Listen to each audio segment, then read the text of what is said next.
So we have discussed about the two aspects of the data quality, that is outlier and the missing values. So now we are moving back to our data sheet, and let us consider the third tool, which is the explore. Here we have the data set again. Now we go to analyze, then we go to descriptive, and the third tool, that is the explore option.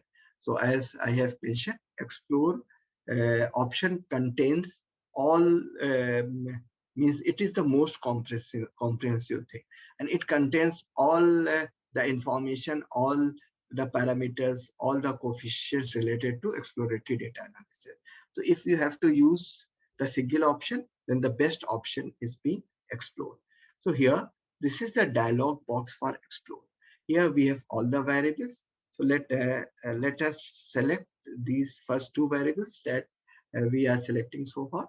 That sales of the outlets in the first quarter and sales of the outlet in the second quarter. And these variables are entered into the dependent list.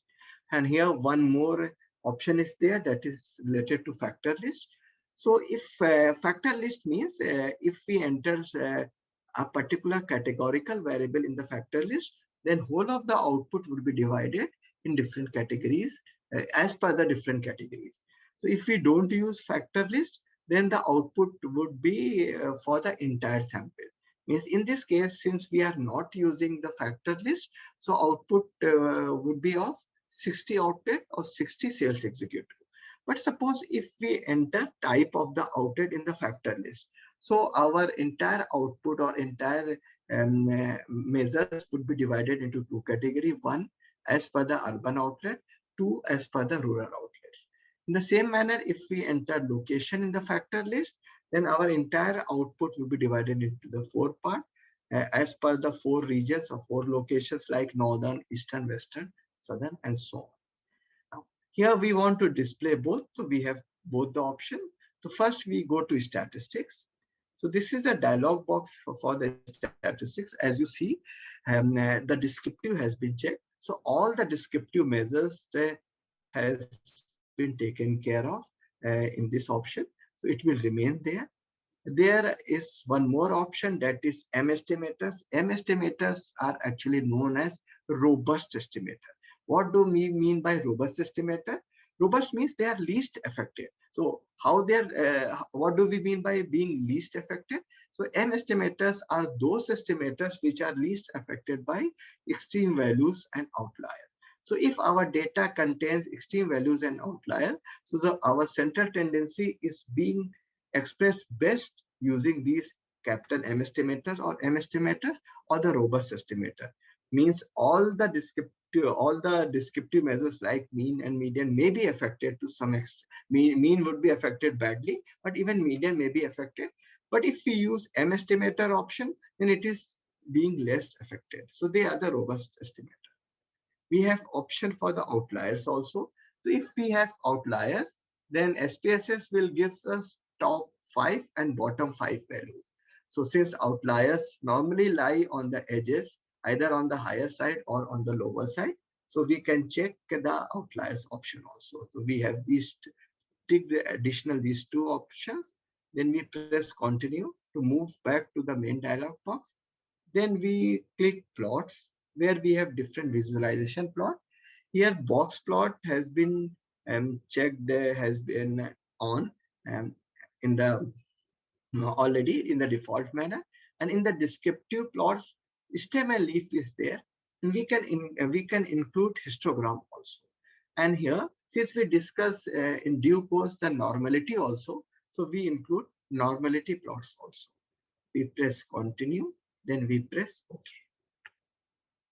So here we will have the output. So let me show you the slides again.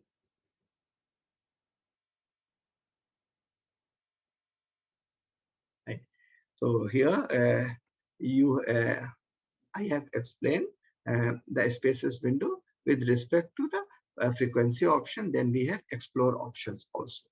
Right. So all these things are there in our slides. Now we move to our output again. and we will consider the output for the explore. So this is the explore output. We have two variables, sales of the outlet in the first quarter, sales of the outlet in the second quarter.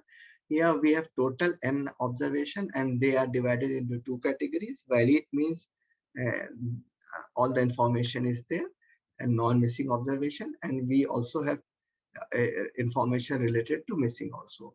Since this case is made in order to demonstration purpose, so it is not having missing observation.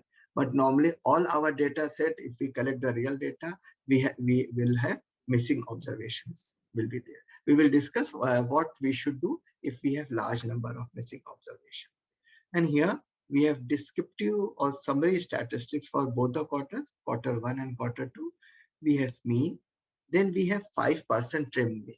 5% trimmed mean means 5% lower values and 5% upper values has been deleted from this calculation. Means 5% trimmed mean consider 90% of the middle observation. So outliers or extreme values normally lie on the edges, either on the higher side or on the lower side. So they will be eliminated if we consider 5% trimmed mean. So if we compare these two outputs, means we compare mean and 5% trimmed mean for the first quarter. Mean is 81, 5% trimmed mean is 72. For the second quarter, mean is 72 and 5% trimmed mean is again 72. So for the second quarter, there is not much of the difference, insignificant difference between mean and 5% trimmed mean. But for the first quarter, there is much of the difference between mean and 5% trimmed mean. So why this is happening? Since in the first quarter, outliers are there, and these outliers would be eliminated if we consider the trimmed mean part. So trimmed mean take care of outlier. So if we want to report the average sale for the first quarter, then obviously 5% trimmed mean gives a better picture as compared to the normal mean. So we can report the sales of the first quarter on as around 72,000. In the second quarter, there is not much of the difference, insignificant difference between mean and 5% trimmed mean. So you can select anyone. Even if we consider the median, then mean, 5% trimmed mean and median, all three are same.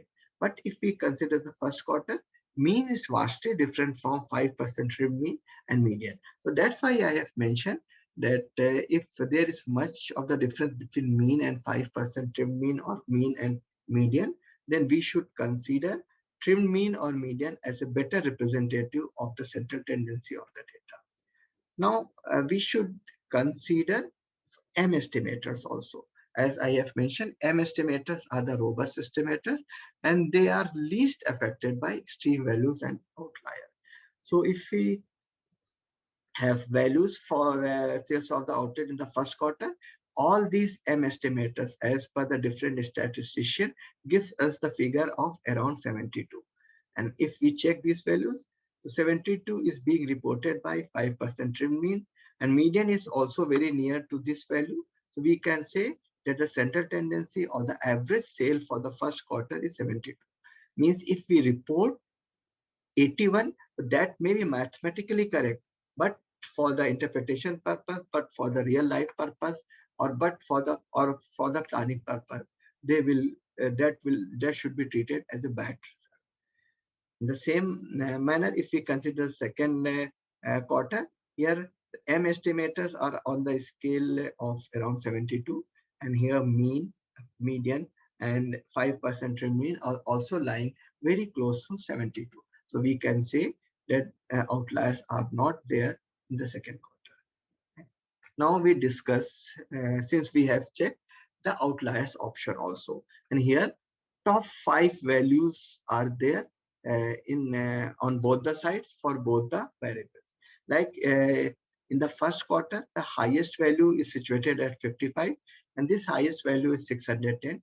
The next highest being 90, then we have 88, 88, 87. So as you observe, 610 is vastly different from 90. So it means this 610 should be treated as an outlier or extreme value. Now we consider the lowest 5 values for the first quarter, the lowest being 54, followed by 57, 57, 58, 58, not much of the difference. means outliers and extreme values are not there on the lower side. Now, if we consider the sales for the second quarter, and on the higher side, we have values as 92, 90, 89, 86, 86. Not much of the difference, means outliers are not there on the higher side. But when we move to the lower side, the lowest value is 48. The second lowest is 56, followed by 57, 58, 58, 58. This 58 is also lying somewhat different from the other values. So now we have two values, 610. This 610 is vastly different from all other values. So if we ask the participant, then all participant would answer in the affirmation that this 610 does not belong to that data set. Means this 610 is definitely very different from all the other values. But if we ask this question for this value, that is 48, then some would reply that for, this 48 is somewhat different, and some may say that this 40 is not that much different. So here we introduce two concepts. These two concepts are extreme values and outliers. So extreme values are beyond a range, that is beyond the 3 sigma range or beyond the range of 1.5 interquartile range. I will explain the interquartile range concept also. Right? So this 610 should be treated as an extreme value, and this 48 can be treated as an outlier. So the recommendation is our data should not contain extreme value. So either 610 should be eliminated, or this 610 should be revised so that we have a better value. But this outlier, our data may contain outlier, may not contain outlier. It is dependent upon the researcher whether that researcher wants to include outlier or not. But recommendation for the extreme value is very clear, that we should not include the extreme values. So here this has been discussed. This is the concept of the histogram. So these two are the histogram that we have discussed. And here we have one more thing, that is the stem and leaf. Stem and leaf is an improvement, or it is a more comprehensive visualization as of the data as compared to histogram. In histogram, as you observe, here we only have frequencies, but we don't know the exact values. But if we consider stem and leaf, then here we have both frequencies as well as actual values also. So how stem and leaf is being created? Stem, in order to create stem and leaf, let me use our PPT to explain this concept.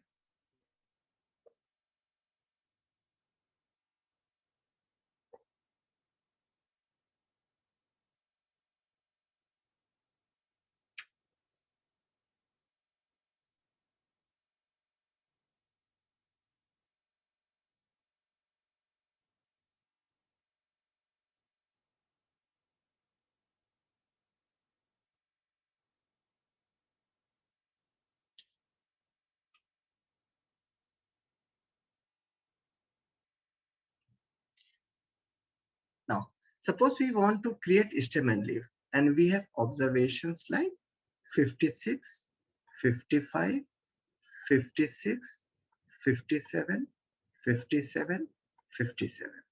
So it consists of two parts. One is stem and other part is leaf, and there is a dot in between.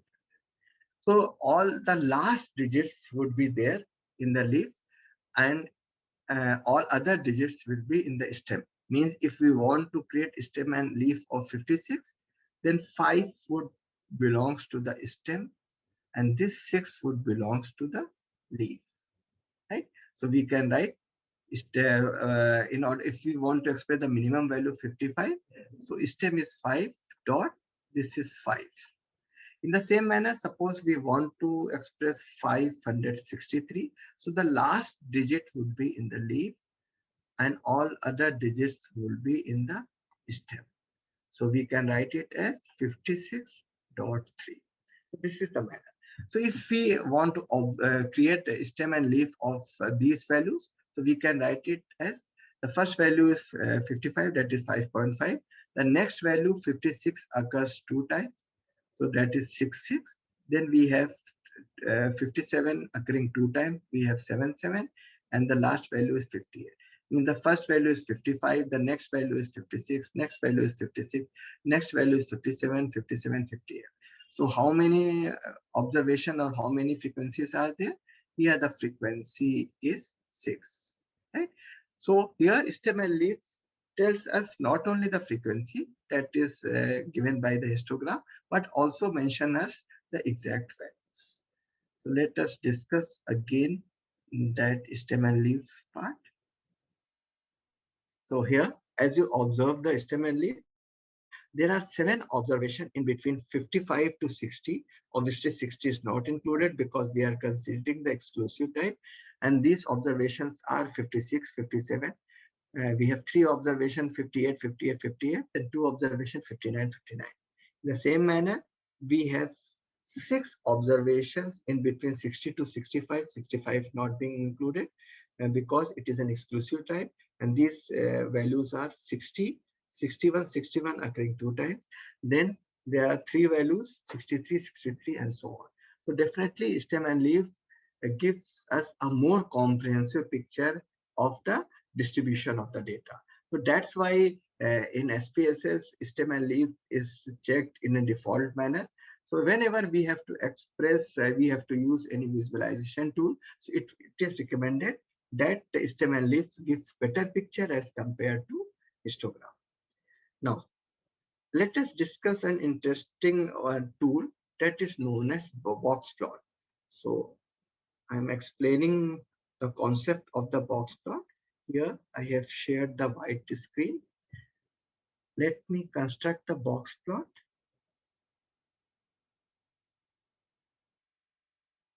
So this box plot consists of 2 boxes and 2 whiskers.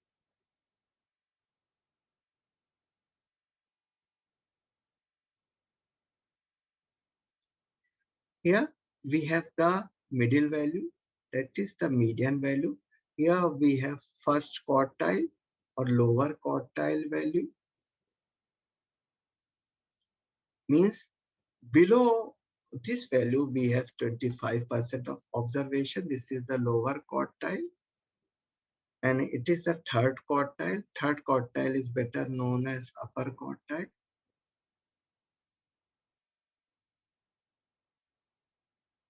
Okay. And these are the median. So this is the difference between third quartile and median.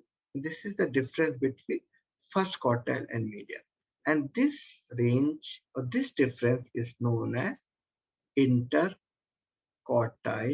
range. So this interquartile range is the difference between Q3 and Q1, which consider approximately 50% of the middle observation, because 25% observations are below first quartile, 50% observations are below median or the second quartile, and 75% observations are below the third quartile. So this part consider around 50% of the observation. Now here we have 2 boxes. So there are 2 whiskers are there. And these 2 whiskers are at a gap of 1 quartile, interquartile range. So this is 1 interquartile range. This is again, there is a gap of 1 interquartile range. So this is means this whiskers start at a gap of 1 interquartile range below Q1, and this whiskers end at a gap of 1 interquartile ray from the third quartile. And what happens to all other observations? So let me explain this also.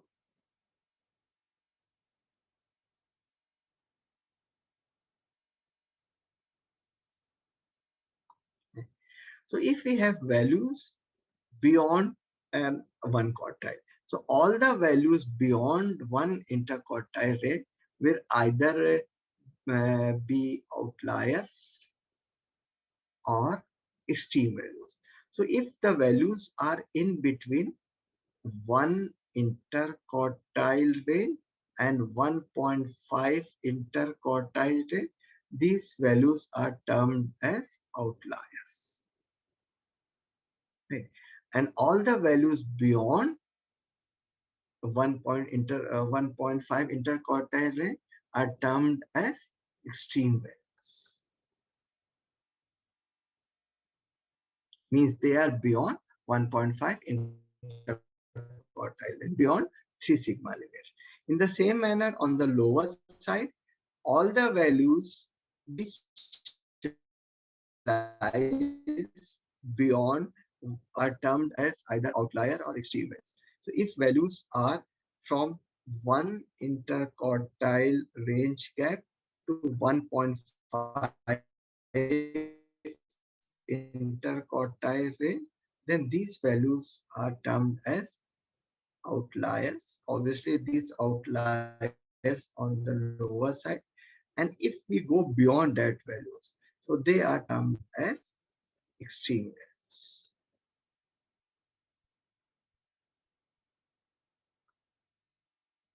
Okay, so let me again.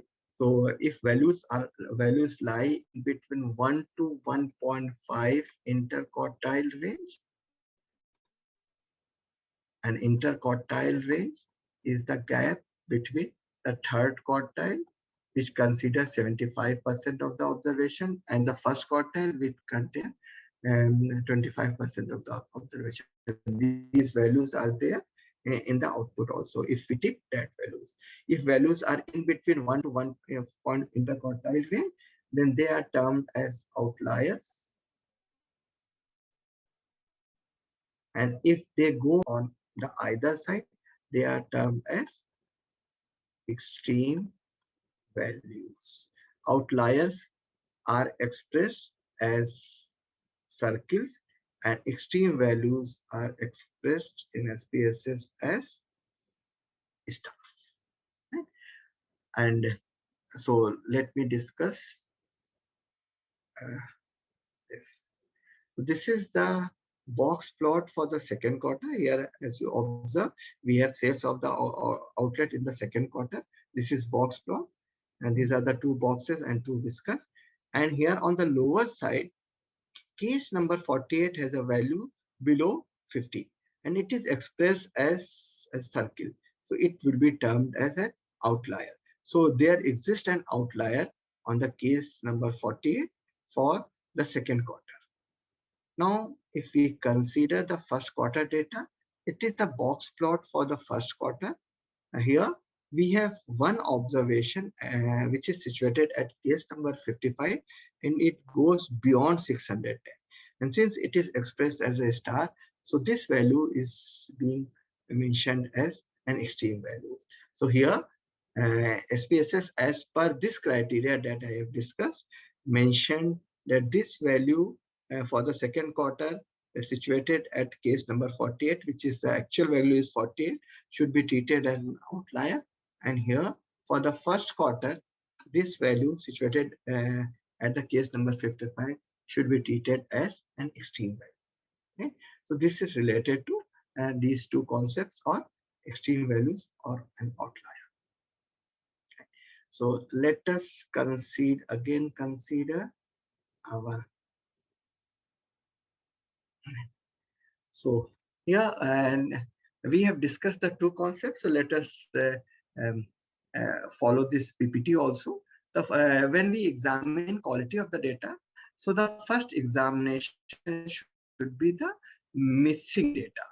So here the discussion should be on the two aspects. One is the quantity or volume of missing observation, means what percentage of the missing, what percentage of the actual values are actually missing.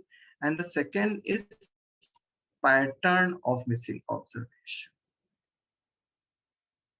Means pattern is following a random manner, means giving us impression that there is no specific cause, or whether the pattern is following some well-defined pattern. Well-defined pattern or well-defined path. So if there is well-defined, so there must be a well-defined cause also. That is the point of concern. Right. So here the missing data can be among cases like we have discussed, the missing data or on the variable side also. If an entire variable is missing. So if entire variable is missing, then obviously it is of no use. So we eliminate that variable. So we will broadly discuss the missing data with respect to cases. So how the missing data can impact? They can impact on the generalization. What do we mean by generalization? Because we consider the sample data and we analyze the sample data and generalize our results based on the data analysis of the sample. So they have a negative impact on the generalization because they reduce sample size. So as we have mentioned that there is two concerns: number one, volume; number two, the pattern and the relationship of the missing data, means whether they are scattered randomly or there is some non-random or well-defined pattern. So we discuss both things. If our data has a large quantity of the missing observations, means we have more than 10% of the missing observation, then there is a point of concern. It has been mentioned. And the second is, if we have a well-defined reason of the missing observation. Since there is a well-defined reason, so there must be some lacuna in the research design, or there may be some reasons also. These reasons are controllable as well as uncontrollable. But whenever we have missing observation in a non-random manner, in a well-defined manner, then that is a point of concern. So here we discuss these two aspects. Now, if we have large number of missing observation, so we use imputation method. Imputation method simply means replacing missing observation, missing values using some appropriate values. What do we mean by appropriate values? Means we can replace them by some proper measure of central tendency like mean or median. If we have time series data, then we can use linear trend. We can also use interpolation or extrapolation, like putting some values in between or putting values in the later part. Let me show you the spacer sheet also, how missing observations means missing values can be treated, or how we have imputation also. So here now we go to, as I have mentioned, all the analytical tools are there in the analyze part. But since we have to use missing value treatment or missing value imputation, so we go to another button, that is the transform button. We go to transform. Then here we have we have an command missing value. So we go to transform, then we press missing transformation. Suppose missing values are there in the first quarter. So we enter this variable, and so a new variable will be created. And here all the missing observation would be replaced either by mean or mean of nearby point, median of nearby point. In the same manner, a linear interpolation or linear trend can be used. So if our data contains large number of missing observation, then we can use missing value treatment or missing value imputation using this option. We go to transform, then we go to replace missing value. Let us move back to our slide. So we have discussed about the first aspect of the data quality, that is missing.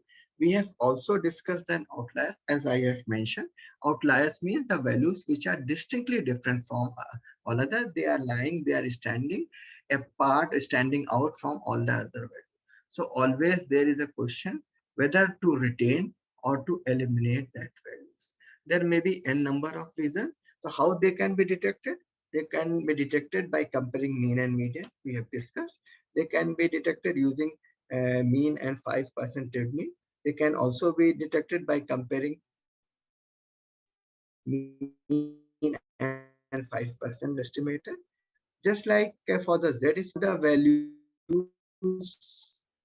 are subtracted by the mean and divided by standard deviation. Means this is the value, we subtract mean and divide it by standard deviation. So this is known as a Z-score, or it is better known as standardization.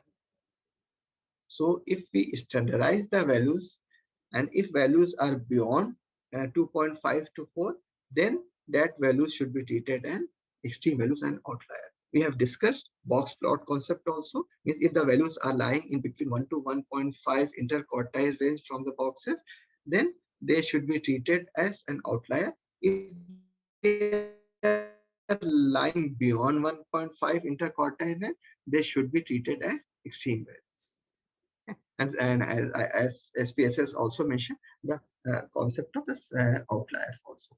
So normally outliers are retained in the analysis and extreme values are eliminated from the um, analysis. So this is related to outlier. Then we discuss the concept of the normality.